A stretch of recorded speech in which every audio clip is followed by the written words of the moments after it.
Hello everybody. In this video we are going to show you an introduction to Model-based Definition MBD, which you can add, right? So you can right click here and go to the tabs and then basically get the MBD if it's not activated.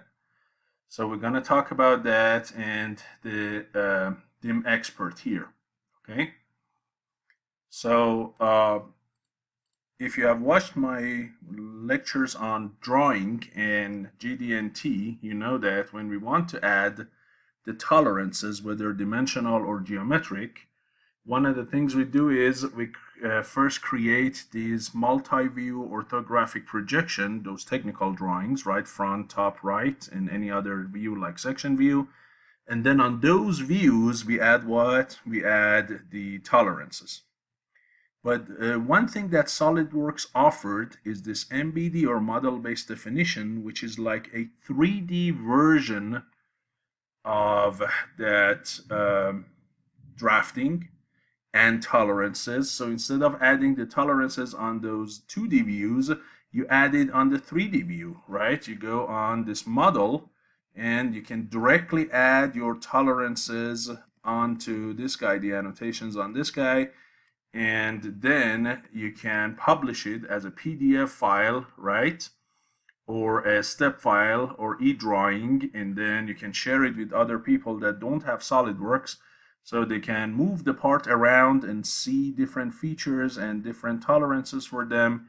And this way there will be less ambiguity in where these tolerances are applied. Because in 2D views, you always lose one of the dimensions, right? And when you put the datum on a surface or a tolerance, it might not be very clear whether you're applying it to an edge or surface or something. And this way, you can clearly exactly see the intention of the designer and makes life easier for the manufacturer or the inspector. So here, I want to show you with this demo. It's a simple part with the fillet, with the chamfer, with a simple hole, and with the threaded hole. And I'm going to show you how to go about creating tolerances on this 3D view. Okay, so we go here to isometric, and as I said, you can bring the MBD, right, or model-based definition, and you can also go to DIM expert, and there are lots of commands here that you can see. In MBD you have these commands and you have more than that here, so we directly go to MBD, and in MBD I'll show you how to do that. So one of the things you can do is you can individually add them one by one, right? For example, this command here is for geometric tolerances, right? And this one is for datum, and this one is for basic dimension, this one is for angle dimension, right, size dimension, location, and so on and so forth, right?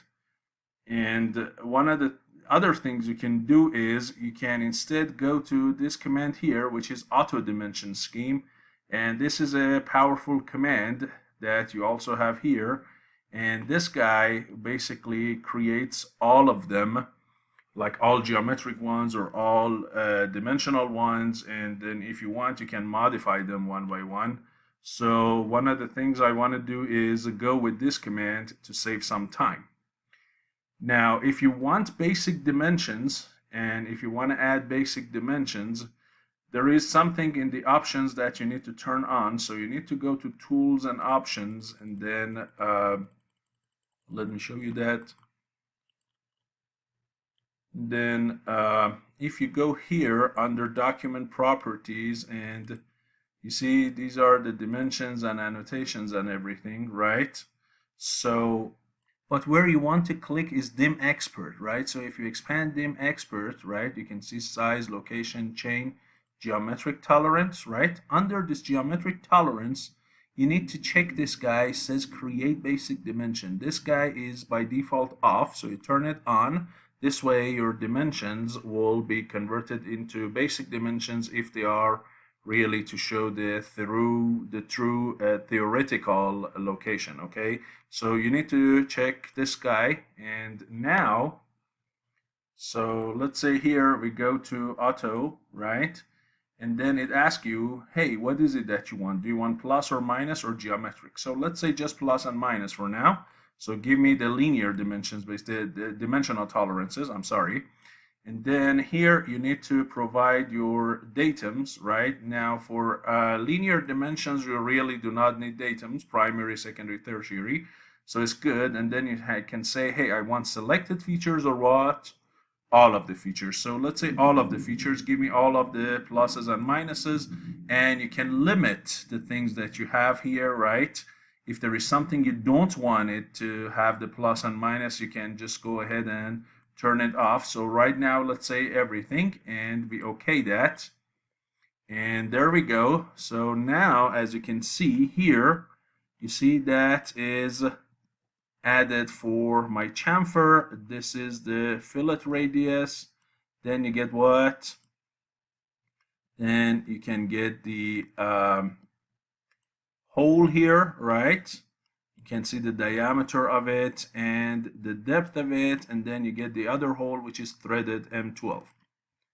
Correct? And you see the tolerances here for example, the diameter is 0.25, and for the depth is what? Is like 0.5. Now, the danger that you always have with these auto dimensions, some of the stuff might be left out. Like for example here, the major 3 dimensions that you have, right? Clearly those are not shown, right? The width, the height, and the depth are not shown. So you can go ahead here and to size dimension and then say, hey, give me the distance between this one and this one, right? And you see that one is provided to you, right? Here, you see that dimension is what? 140 plus 0.25, and then similarly, you can do what? You can do something similar for the height. Let's see here. We want to, so let me okay that and then add another one. This time we go about height. Here we go. So let's say this is the height. And then we also need the depth. So let's add one more. And that is from here to here. Okay, which you can add here. So clearly you see that now all of these tolerances are what? Are these pluses and minuses that you need are added, correct? Then you can have basic dimensions for the locations of the holes, which we have to add. And then the other thing you need to do is the geometric tolerance that you need to add for what? For the surfaces. For example, if you have some datums here, some of the surfaces have to be perpendicular to some of these datums. They have to be, let's say, flat. You need some position tolerances for the center of these drill holes and so on and so forth. So for that, you can go ahead and add them either individually or what? You can, again, use this auto dimension feature here, right? So let's use this auto dimension one more time, and this time we go with geometric. And here we definitely need what? We definitely need datum.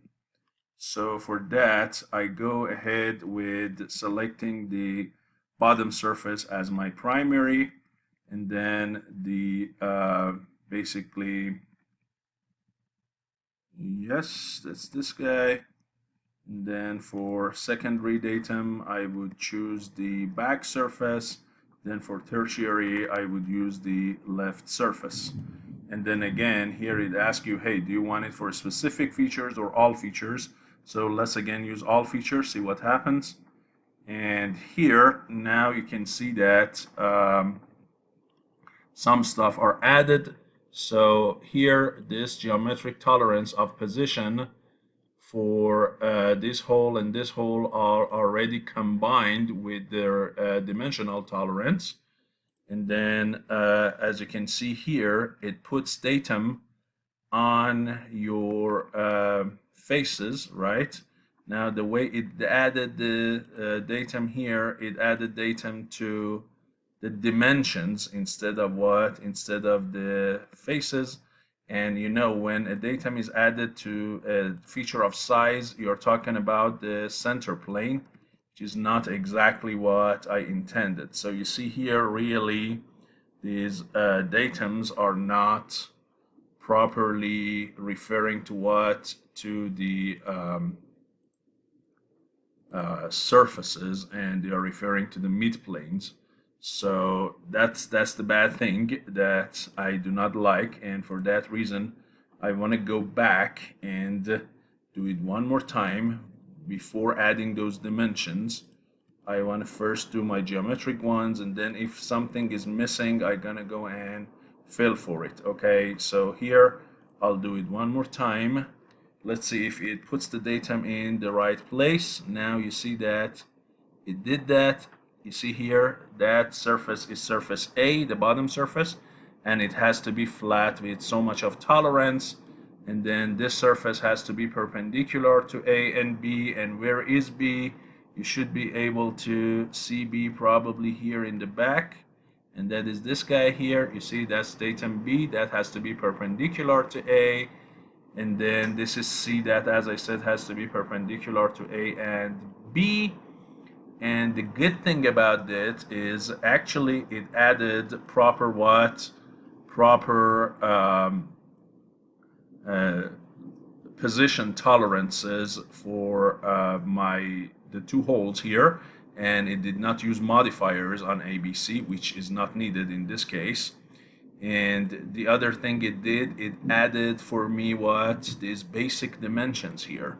So you see the basic dimensions 70 and this 70 for the threaded hole, and then this 90 and what? This 35 for what?